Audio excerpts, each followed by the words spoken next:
بسم الله الرحمن الرحيم وبه نستعين سبحانك لا علم لنا إلا ما علمتنا إنك أنت العليم الحكيم. الحمد لله رب العالمين والصلاة والسلام على سيد المرسلين وعلى آله وصحبه أجمعين ومن تبعهم بإحسان إلى يوم الدين. أعوذ بالله من الشيطان الرجيم. بسم الله الرحمن الرحيم. آمن الرسول بما أنزل إليه من ربه والمؤمنون كل آمن بالله وملائكته وكتبه ورسله لا نفرق بين أحد من رسله وقالوا سمعنا وأطعنا غفرانك ربنا وإليك المصير. سامعین کرام، ہندو کتابوں میں وارد اللہ کے نبی صلی اللہ علیہ وسلم سے متعلق بشارتوں کا ایک حصہ ہمارے زیر بحث تھا پچھلے درس میں، اور عبارت میں جو یہ بات کہی گئی تھی کہ ان کے لیے، یعنی جو نراشنس آخری نبی آنے والے ہیں، ان کی 12 بیویاں ہوں گی۔ اس سلسلے میں اللہ کے نبی جناب محمد رسول اللہ صلی اللہ علیہ وسلم کی ازواج مطہرات کا تذکرہ جاری تھا، جس میں سے حضرت ام سلمہ رضی اللہ تعالی عنہا ام المومنین کا تذکرہ پچھلے درس میں آخر میں ہوا، اور ہمارا وقت تمام ہو چکا تھا، لہٰذا ہم اسی بحث کو آگے بڑھاتے ہوئے نمبر 7 پر جناب محمد رسول اللہ صلی اللہ علیہ وسلم کی زوجہ مطہرہ اور مومنوں کی ماں حضرت زینب بنت جحش کا تذکرہ 7ویں نمبر پر کیا جا رہا ہے۔ اللہ کے نبی نے حضرت زینب بنت جحش رضی اللہ عنہا سے نکاح کیا، شادی کی۔ وکانت قبلہ عند زید بن حارثہ، یہ اللہ کے نبی صلی اللہ علیہ وسلم سے پہلے زید ابن حارثہ، جو اللہ کے نبی صلی اللہ علیہ وسلم کے آزاد کردہ غلام تھے، ان کی زوجیت میں تھیں۔ یہ حضرت عمر کی خلافت کے ابتدا میں ان کی وفات ہوئی، اور یہ وہی ام المومنین ہیں جن کی شادی اللہ تبارک و تعالیٰ نے بذات خود 7ویں آسمان کے اوپر سے کی، جس کا تذکرہ سورۃ الاحزاب میں ہے۔ اور ان کے ذریعے سے نکاح کر کے، ان کا نکاح کروا کے، دراصل اللہ تبارک و تعالیٰ کئی باتوں کی وضاحت بھی کر رہے تھے۔ پہلے ان کا نکاح نبی کریم صلی اللہ علیہ وسلم نے حضرت زید سے کروایا کہ ایک قریشیہ خاتون کی نکاح ایک غیر قریشی سے جو آزاد کردہ غلام تھے۔ تو ایک بات یہ کہ رشتے، تعلق اور نکاح کے معاملے میں خاندان، برادری، قبیلے کا اعتبار نہیں ہے، کو کفاءت دیکھی جائے گی، کفو ہونا، یہ دراصل ایمان اور تقوی کی کفاءت دیکھی جائے گی۔ ایک ہی جیسا ہم مثل اور برابری، فقہ کی کتابوں میں، خاص طور سے حنفی فقہ میں، یہ اس طرح کی بڑی بحثیں ہیں کہ قریشی کا نکاح فلاں دوسرے برادری کے مرد سے، عورت سے نہیں ہو سکتا، اس کا اس سے نہیں ہو سکتا۔ یہ قرآن حدیث کی تعلیمات کے بالکل کھلے طور پر خلاف ہے۔ اللہ تبارک و تعالیٰ نے رسول اللہ صلی اللہ علیہ وسلم نے گویا اس واقعے کے ذریعے سے بھی، اور ایسے صحابہ میں کئی واقعات ہیں۔ حضرت عبد الرحمن بن عوف رضی اللہ تعالیٰ عنہ نے اپنی بہن کا نکاح حضرت بلال حبشی رضی اللہ تعالیٰ عنہ سے کروائی۔ ایسی بہت سی مثالیں ہیں۔ تو بہرحال ایک مقصود تو یہ تھا کہ اس کا رد ہو۔ پھر ان سے طلاق ہوا۔ حضرت زید اللہ کے نبی صلی اللہ علیہ وسلم کے منہ بولے بیٹھے تھے۔ بعد میں حضرت زینب کا نکاح اللہ کے نبی صلی اللہ علیہ وسلم سے جب ہوا تو یہاں اس بات کی بھی وضاحت اور تردید کرنی تھی رسول اللہ صلی اللہ علیہ وسلم کی سیرت اور اسوے کے مطابق، صرف زبانی طور سے نہیں، عملی نمونے کے ساتھ بھی، کہ منہ بولے رشتوں کا کوئی اعتبار نہیں ہے اسلام میں۔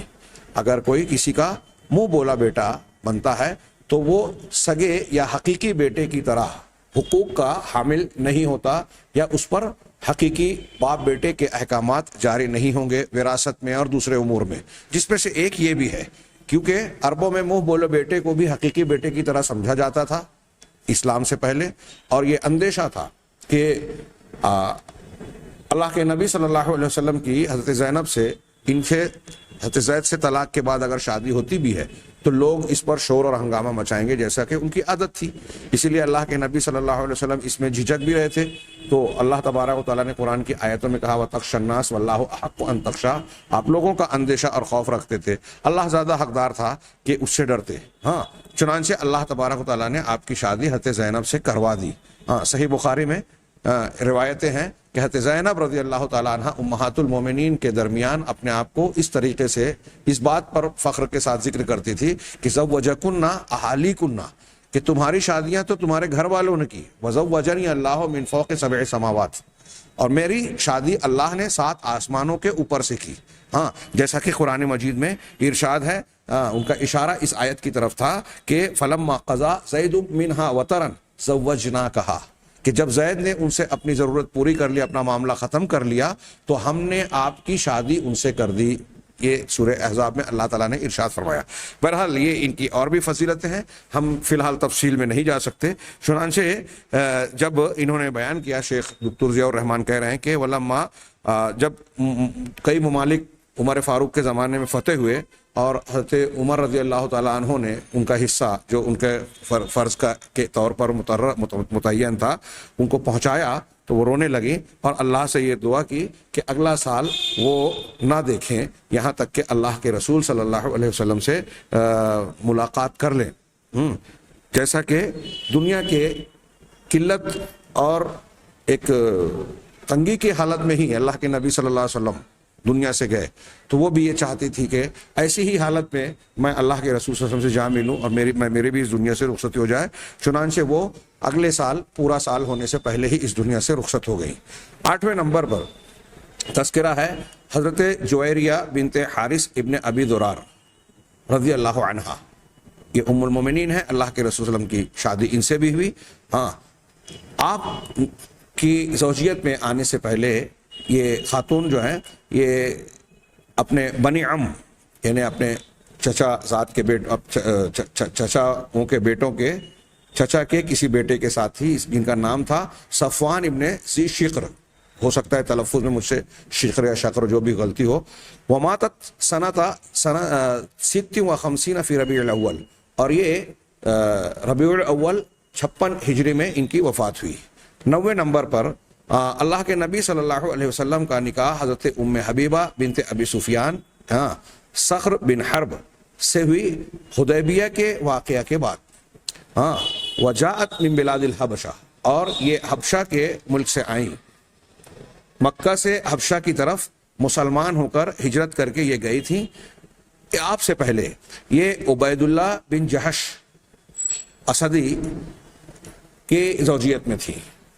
عبداللہ بن جہش الگ ہیں جن کی شہادت غزوہ احد میں ہوئی، یہ ان کے بھائی عبید اللہ بن جہش تھے، ان کی زوجیت میں تھیں اور ان کے ساتھ ہی ہجرت کر کے حبشہ گئی تھی.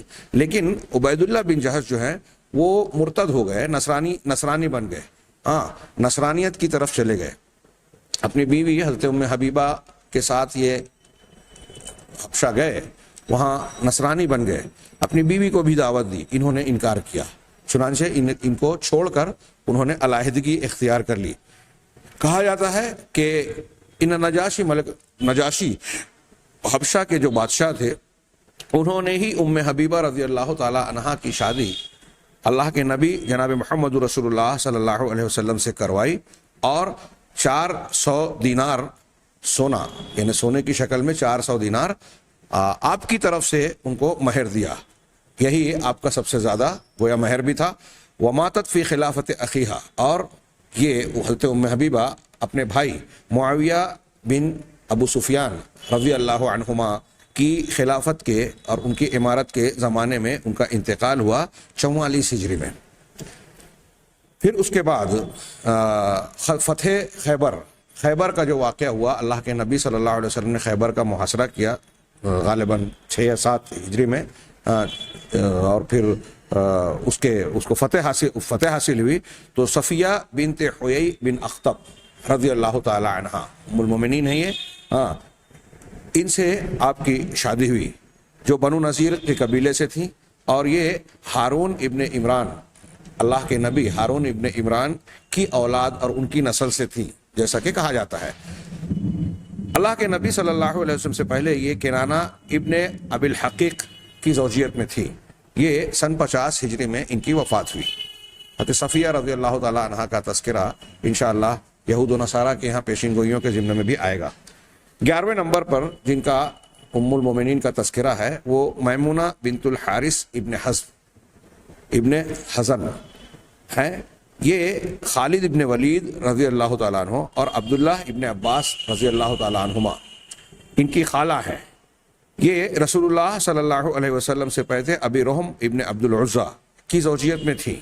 کہا جاتا ہے کہ حویتب ابو رحم کے بھائی حویتب کی زوجیت میں تھی. یہ بھی ایک قول ہے، اور یہ بھی ایک قول ہے کہ یہ مسعود ابن عمرو کی زوجیت میں تھی. بہرحال یہ پہلے ایک دوسرے مرد کی زوجیت میں تھی. ان تینوں ناموں کی روایت ملتی ہے. پھر مکہ میں عمرہ قضا کے درمیان احرام کے بعد، احرام سے نکل جانے کے بعد ان کی شادی ہوئی. وہ بنا بہا، اور اللہ کے نبی صلی اللہ علیہ وسلم نے صرف کے مقام پر ان کے ساتھ جو ہے خلوت اختیار کی، بنا کیا، میاں بیوی کی حیثیت سے ملاقات کی. یعنی عمرۃ القضا سے فارغ ہو کر جب حالت احرام سے نکل گئے اس وقت ان سے نکاح ہوا اور صرف کے مقام پر ہی ان سے خلوت ہوئی. وماتت بہا ایامہ، اور وہیں حضرت میمونہ کی وفات ہوئی حضرت معاویہ کے زمانے میں. یہ واقعہ 51 ہجری کا ہے اور وہیں ان کی قبر موجود ہے، بنائی گئی.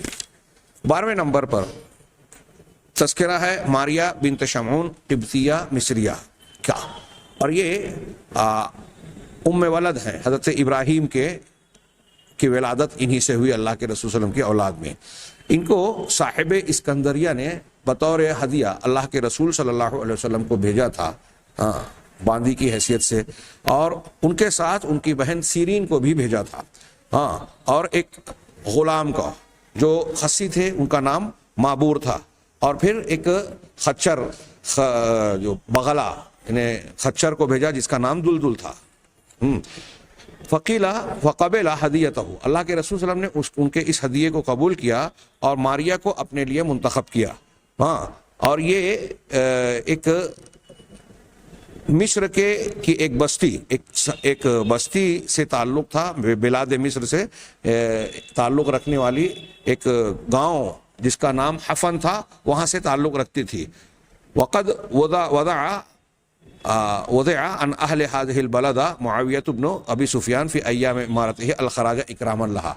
حضرت امیر معاویہ رضی اللہ تعالی عنہ نے ان کی اکرام کے حوالے سے اس علاقے کو جب فتح کیا تو ان کی جانب سے خراج کو معاف کر دیا، وضع کر دیا کہ یہ ماریہ قبطیہ اللہ کے نبی صلی اللہ علیہ وسلم کے پاس جو آئی تھی ان کا شہر ہے، ان کی بستی ہے.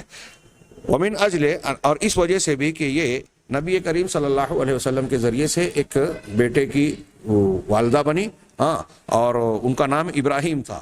حضرت ابراہیم کے علاوہ اللہ کے نبی صلی اللہ علیہ وسلم کی جتنی بھی اولاد ہوئی وہ حضرت خدیجۃ الکبریٰ سے ہوئی. کہتے ہیں کہ حضرت ماریہ رضی اللہ تعالی عنہ یہ بڑی خوبصورت اور حسین و جمیل تھی، اور ان کا رنگ بالکل گورا. رسول اللہ صلی اللہ علیہ وسلم کو پسند آئی اور آپ نے ان کو گویا اختیار کیا.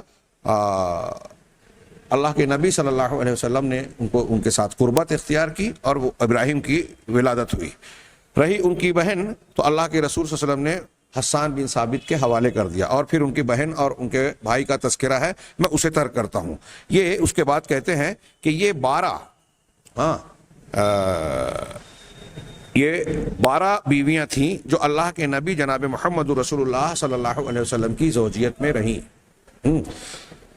کچھ مختصر مدت رہیں، کچھ طویل مدت رہی، جبکہ نبی کریم صلی اللہ علیہ وسلم کی کچھ دوسری بیویوں کا بھی ذکر ہوتا ہے اور تھیں. مگر فرق یہ ہے کہ ان میں سے بعض ایسی ہیں جن کی موت واقع ہو گئی، اور بعض کو اللہ کے نبی صلی اللہ علیہ وسلم نے دخول سے پہلے ہی، ملنے سے پہلے ہی جو ہے طلاق دے دیا. جیسے ایک عالیہ بنت ذبیان ابن عمرو، اللہ کے نبی صلی اللہ علیہ وسلم نے ان سے نکاح تو کیا لیکن ان سے دخول نہیں کیا، ملاقات نہیں ہوئی اور طلاق کا وقوع ہو گیا. حضرت زہری کہتے ہیں کہ اللہ کے رسول صلی اللہ علیہ وسلم نے بنو عمرو کی ایک عورت سے جو ہے شادی کی، لیکن آپ کے ان کے بارے میں بیماری وغیرہ کی خبر ملی، چنانچہ اللہ کے رسول صلی اللہ علیہ وسلم نے انہیں طلاق دے دیا اور اس سے دخول نہیں کیا. یہ دیکھیے شیخ ضیاء الرحمن حفظہ اللہ رحمہ اللہ نے ان روایتوں کو نقل کیا ہے. ان میں سے بعض روایتوں پر کلام ہو سکتا ہے. دوسرے نمبر پر اخت ابن جون الکندی ہیں. اللہ کے نبی صلی اللہ علیہ وسلم سے اس خاتون نے استعاذہ کیا، کچھ لوگوں نے ان کو کچھ باتیں سکھائی، یہ صحیح روایت ہے. جب اللہ کے رسول صلی اللہ علیہ وسلم آپ کے ان کے پاس پہنچے تو اس نے کہا کہ میں تم سے پناہ چاہتی ہوں، اللہ کی پناہ میں آتی ہوں. تو کہا کہ تم نے بڑی چیز سے پناہ مانگی.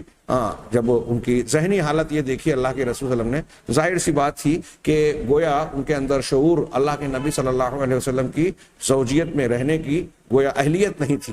چنانچہ نبی کریم صلی اللہ علیہ وسلم نے کہا کہ لقد اُسْتَ بِعَظِيمٍ، تو نے بڑی عظیم چیز کے ذریعے سے پناہ مانگی ہے. فقال علیہ السلام الحقی بأہلک، کہ تم اپنے خاندان والوں سے جا ملو.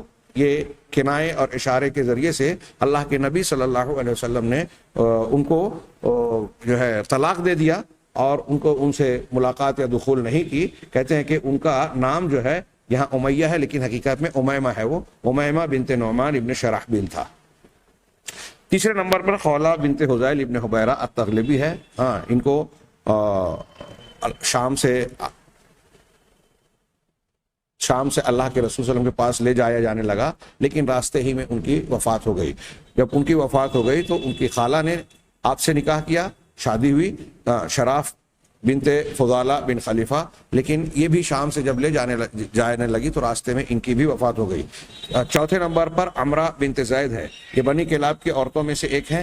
یہ فضل بن عباس ابن عبد المطلب کی زوجیت میں پہلے تھیں. انہوں نے طلاق دیا اور جبکہ ان سے دخول نہیں کیا. ان کو طلاق دے دیا اور دخول نہیں ہوا. پانچویں نمبر پر ریحانہ بنت زید بنی نذیر سے تعلق رکھنے والی ہیں. یہ کہا جاتا ہے کہ بنو قریظہ تھی، جس کو اللہ کے رسول صلی اللہ علیہ وسلم نے اپنے لیے منتخب کیا بطور باندی کے. وہ خوبصورت تھیں. اللہ کے رسول صلی اللہ علیہ وسلم نے ان پر اسلام کو پیش کیا. انہوں نے اسلام قبول کیا. اسلام قبول کرنے سے پہلے انکار کیا، پھر اس کے بعد مسلمان ہو گئی، جس سے نبی کریم صلی اللہ علیہ وسلم بہت خوش ہوئے اور آپ نے انہیں اپنے لیے منتخب کر لیا. یہ 6 ہجری کا واقعہ ہے. 6 ہجری کا واقعہ ہے. اس وقت وہ نبی کریم صلی اللہ علیہ وسلم کے پاس تھی، یہاں تک کہ ان کی وفات ہوئی جبکہ آپ کی ملکیت ہی میں تھی. یہ اللہ کے نبی صلی اللہ علیہ وسلم کی ازواج مطہرات اور بیویوں کا ذکر ہوا. اس میں جیسا کہ اس عبارت میں کہا گیا ہے کہ آپ کی 12 بیویاں تھیں، اس اعتبار سے یہاں انہوں نے 12 کا ذکر کیا. بعض کا جو تذکرہ کیا تو وہ مستقل چونکہ بیوی نہیں رہی یا زوجیت میں نہیں رہی، ان کی وفات ہو گئی، اس لیے ان کو اس گنتی سے باہر نکالا. بعض لوگ ان میں سے ایک کو بڑھاتے ہیں تو 13 کہتے ہیں. اس سے کوئی بنیادی طور سے کوئی بڑا اختلاف والا معاملہ نہیں ہوتا. بہرحال اس کے بعد یہ جو ادھیائے 20 127 اشلوک نمبر 1-2 کی جو عبارت ہم پڑھ رہے تھے، اس میں اگلا جملہ ہے کہ انہو منحا ماحن الکاہن 100 دینار. انہو منحا اگر مانے تو اللہ تعالیٰ نے ان کو عطا کیا ماحن مامح الکاہن کو 100 دینار 10 عقود 10 خوشے. اگلا جملے کی تشریح کرتے ہوئے شیخ کہہ رہے ہیں کہ مامح مرکب ہے 2 لفظوں سے. ایک ماں یعنی مہا، مہا بھارت مہاتما ہمارے ہاں جو کہتے ہیں مہا عظیم کے معنی میں، ومعناہ عظیم اس کا معنی بڑا. دیو مہادیو سب سے بڑا دیوتا جس کو کہتے ہیں. اور مہ سے کہتے ہیں الذی حمد، یہ وہ شخصیت جس کی تعریف کی گئی ہو. دونوں لفظوں کا ملا کر معنی یہ ہوگا کہ وہ شخصیت جس کی دنیا کے اندر خوب حمد و ثنا اور تعریف کی جاتی ہے. اب آگے دکتور نے صرف ایک جملہ کہا کہ وَمَن يَكُونُ هَذَا غَيْرُ نَبِيِّنَا محمد صلی اللہ علیہ وسلم، کہ یہ شخص ہمارے نبی محمد صلی اللہ علیہ وسلم کے علاوہ اور کون ہو سکتا ہے جس پر یہ عبارت منطبق ہوتی ہو.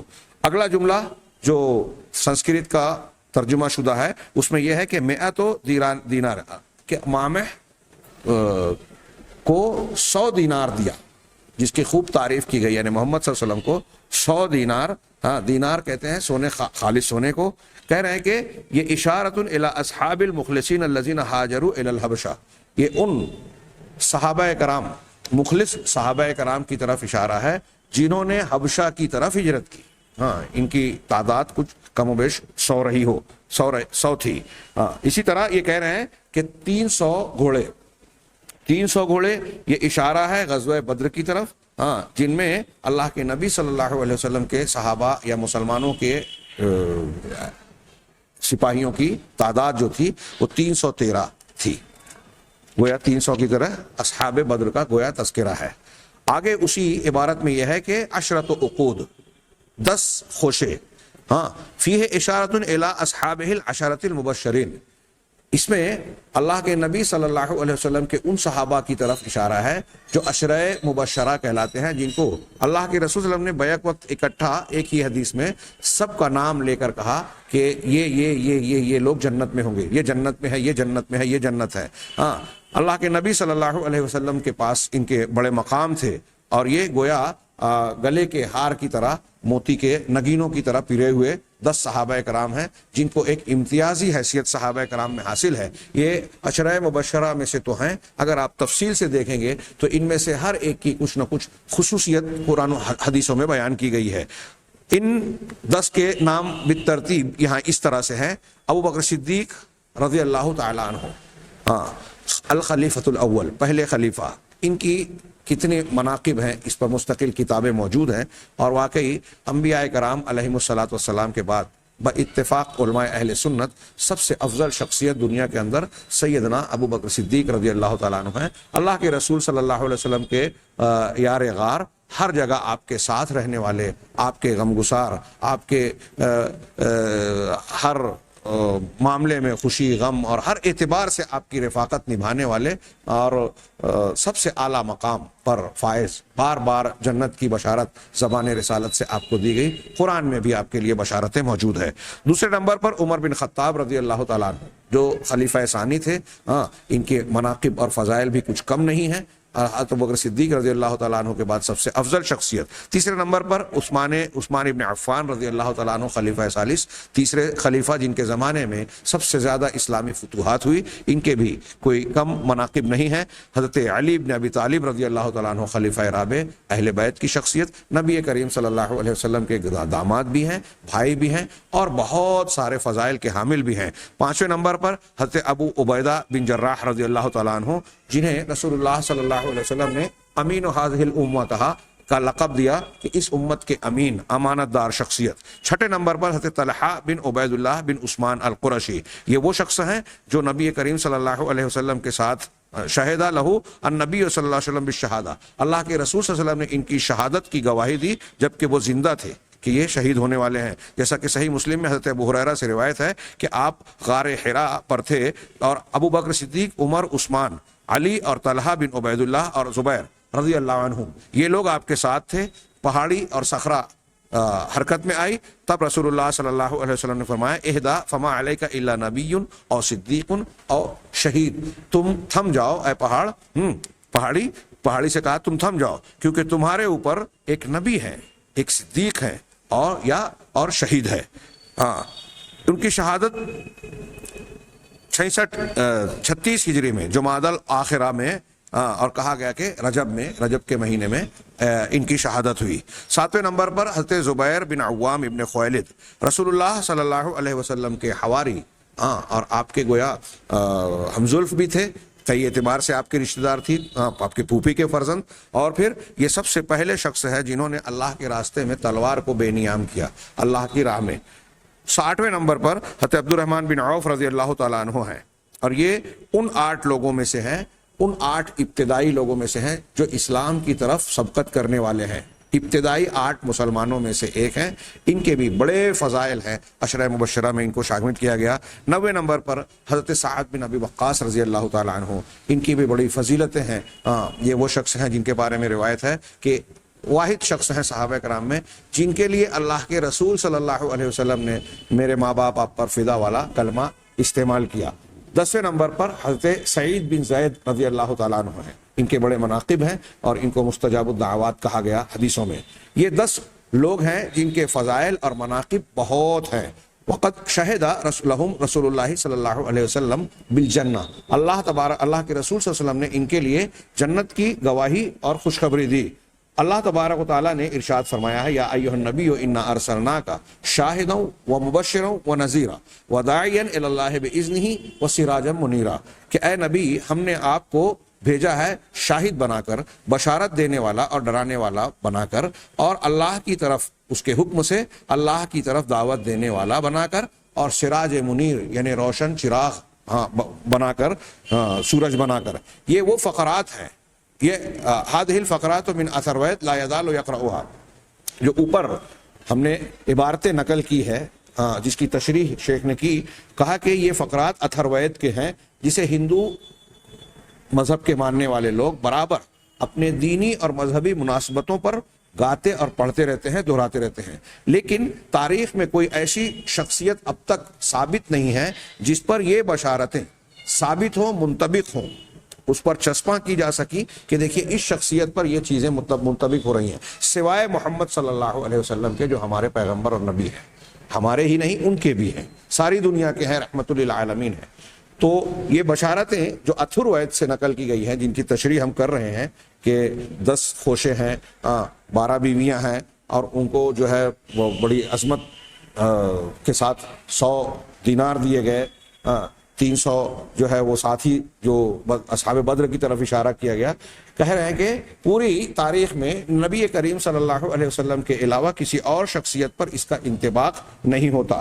والحندوس ينتظرون ظہور هذا النبی منذ آلاف السنین، کہہ رہے ہیں کہ ہندو مذہب کے ماننے والے ہندو لوگ اس نبی کے ظاہر ہونے کا ہزاروں سال سے انتظار کر رہے ہیں، لیکن انہوں نے گویا نبی موصوف صلی اللہ علیہ وسلم کو کہ ان صفات سے آنکھیں بند کر رکھی ہیں، اس سے تجاہل اختیار کر رکھا ہے، اور یہ غور نہیں کیا کہ اس کا ظاہر ہونا مکمل ہو چکا ہے 1400 سال پہلے۔ وذالک باعتراف علماء الہندوس کما سبق، اور یہ بات جو ہم کہہ رہے ہیں یہ ہم ہی نہیں کہہ رہے ہیں، بہت سارے ہندو علماء کے اعتراف کے ساتھ یہ پیشین گوئیاں ظاہر ہو چکی ہیں۔ اس کا ظہور جناب محمد رسول اللہ صلی اللہ علیہ وسلم کی شکل میں آج سے 1400 سال سے بھی زیادہ پہلے ظاہر ہو چکا ہے۔ وَتُوجَدُ فِي رِجْوَیدَ بَشَارَاتٌ أُخْرَى، شیخ رحمہ اللہ نے فرمایا کہ رگ ویدہ میں دوسری بشارتیں بھی پائی جاتی ہیں رگ وید میں، لیکن تشیر الی بعثۃ النبی صلی اللہ علیہ وسلم فی آخر زمان، جو آخر زمانے میں نبی صلی اللہ علیہ وسلم کی بعثت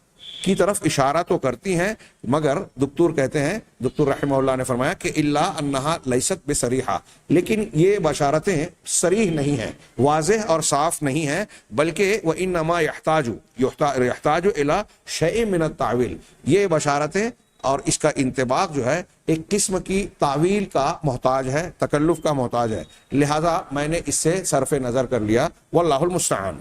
اب آگے کہتے ہیں دکتور ضیاء الرحمن اعظمی رحمہ اللہ کہ نبی صلی اللہ علیہ وسلم سے ہندو کتابوں میں نبی کریم صلی اللہ علیہ وسلم کے بارے میں آنے والی بشارتوں میں سے ایک عبارت یہ بھی ہے کہ ان رجلا ذا سیرۃ طیبہ، میں ڈائریکٹ ترجمہ کروں براہ راست کہ ایک شخص جو بڑی اچھی سیرت اور اخلاق والا ہوگا، وہ ملک بھوج جو سندھ کا بادشاہ ہوگا اس کے پاس آئے گا فی المنام، خواب میں، اور کہے گا ایھا الملک ان دینک آریہ دھرم افضل من جمیع الادیان، کہے گا کہ اے بادشاہ تمہارا دین جو ہے آریہ دھرم یہ تمام مذاہب سے زیادہ فضیلت والا ہے، یعنی ہندوستان میں، انہوں نے قوس لگایا ہندوستان میں، لیکن الہ اکبر کے حکم سے انی اظہر دین رجل، میں ایک آدمی کے دین کو ظاہر کر رہا ہوں، وہو مختون، اور وہ شخص جس کو ظاہر کیا جائے گا وہ ختنے والا ہوگا، ختنہ کیا گیا ہوگا،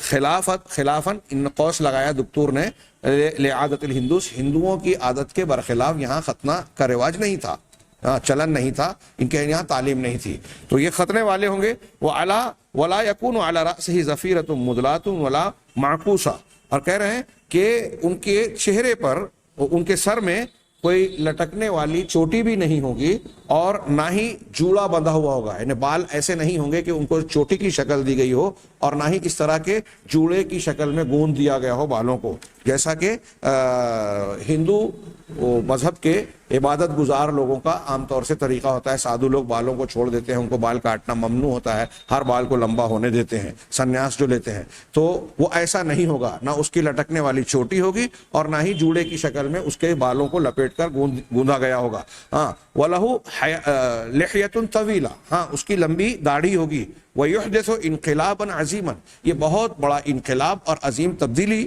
پیدا کرے گا، وَيُؤَذِّنُ فِي النَّاسِ، لوگوں میں اذان دے گا، یعنی لوگوں میں برابر اعلان کرے گا، تبلیغ کرے گا، وَيَأْكُلُ مِن كُلِّ شَيْءٍ مِنَ الطَّيِّبَاتِ مَا عَدَا لَحْمِ الْخِنزِيرِ، اور طیبات پاکیزہ چیزوں میں سے، پاکیزہ حلال چیزوں میں سے ہر چیز کھائے گا سوائے خنزیر کے گوشت کے، یعنی سور کے گوشت کے علاوہ، وَدِينُهُ يَنْسَخُ،